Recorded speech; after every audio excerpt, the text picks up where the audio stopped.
Kali ini saya akan mereview sebuah film Korea yang memenangkan piala Oscar di Amerika Serikat. Film tersebut berjudul Parasite. Jangan lupa subscribe dan like Movie Zikri. Cerita dimulai dengan sebuah keluarga kecil yang tinggal di semi bawah tanah pinggiran kota Korea.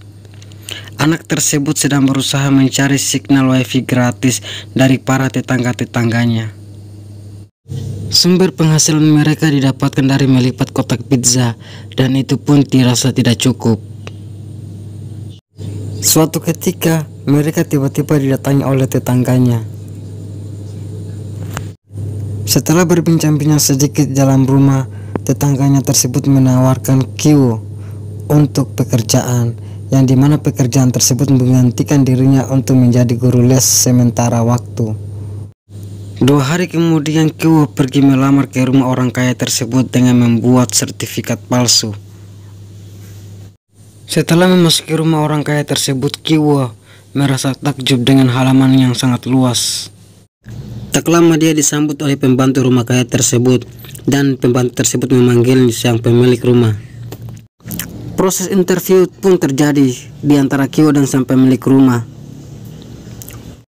Selang beberapa saat, Nyonya Park mengantarkan Kyo ke kamar anaknya. Di sana Nyonya Park melihat Kyo mengajar dengan sangat bagus dan lihai. Karena sangat puas, Nyonya Park membelikan sedikit tip buat Kyo.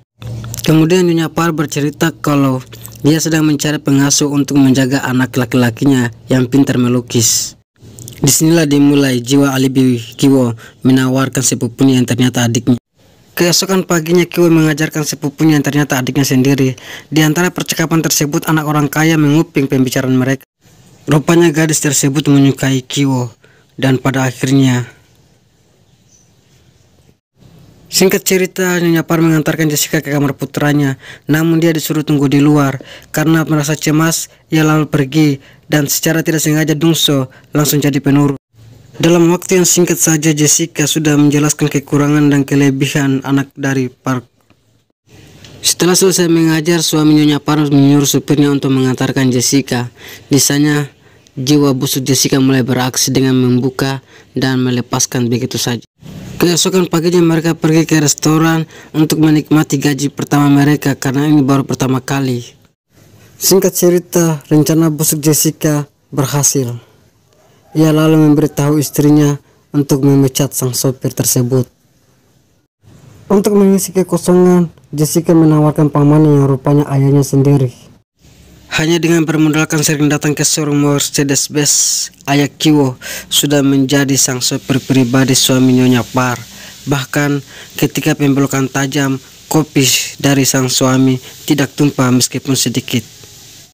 Kini tugas mereka tinggal menyingkirkan sang pembantu, karena pembantu tersebut meskipun orang baru yang tinggal di rumah tersebut, dia tetap menjadi sang pembantunya dan tak pernah dipecat. Mereka lalu menaburkan buah pir ke tubuh sang pembantu, dan sang ayah menaruhkan saus kecap ke tisu agar realita tanpa jadi. Kini mereka semua telah memasuki rumah orang kaya tersebut dengan berpura-pura sebagai orang lain dan tidak mengenal satu sama lain.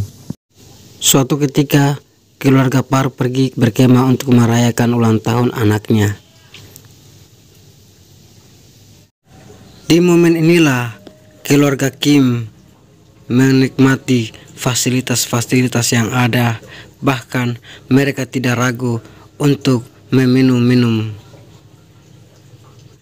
Ketika lagi menikmati barang-barang yang ada di rumah tersebut, tiba-tiba mereka dikagetkan dengan bunyi bel dalam rumah. Sontak saja membuat kaget dan panik. Rupanya sang pembantu pertama yang datang, dan di sana dia mengatakan akan mengambil barang yang ia lupakan. Namun gerak-gerik sang pembantu sangat mencurigakan dari biasanya.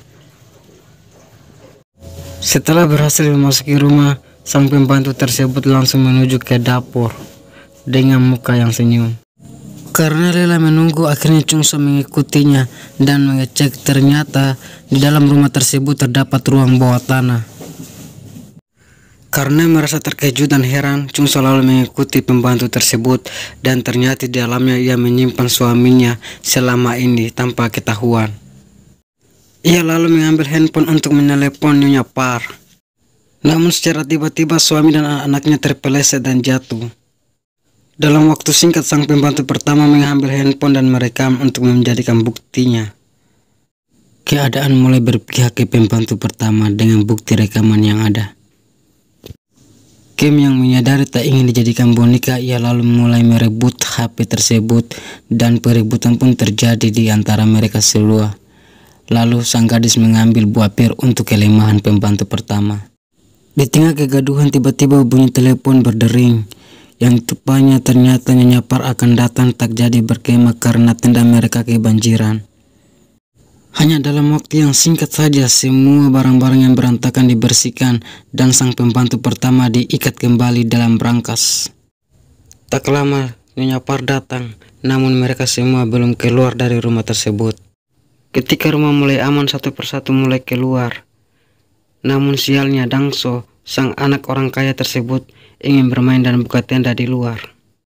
Lalu Nyonya Par dan suaminya duduk di sofa yang rupanya di bawah meja terdapat Kim dan anak-anaknya bersembunyi. Di tengah keheningan, suami Nyonya Par bercerita tentang bau badan Kim yang membuat Kim sangat kecewa. Setelah tertidur, mereka lalu bergegas keluar di tengah derasnya hujan.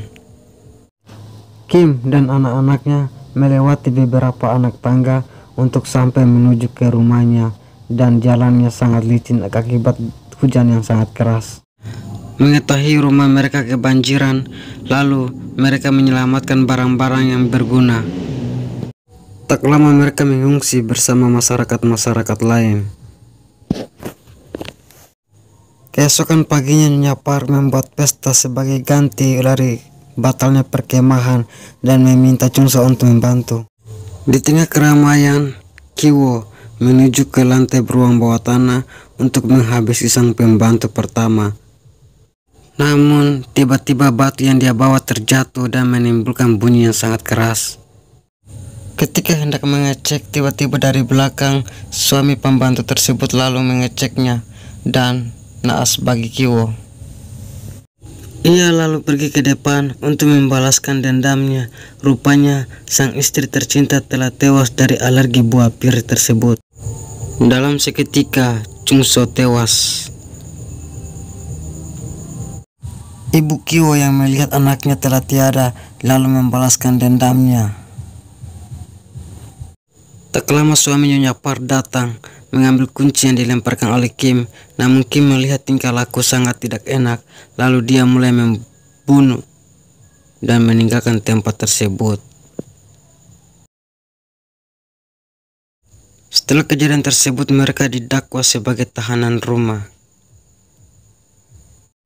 Selama menjadi tahanan rumah, dia selalu mencari ayahnya. Rupanya ayahnya tinggal di bekas rumah orang kaya tersebut yang kini menjadi pemilik baru. Setelah membunuh suami Nyonya Par, ayah Kiwo langsung tinggal dalam brankas. Film pun tamat.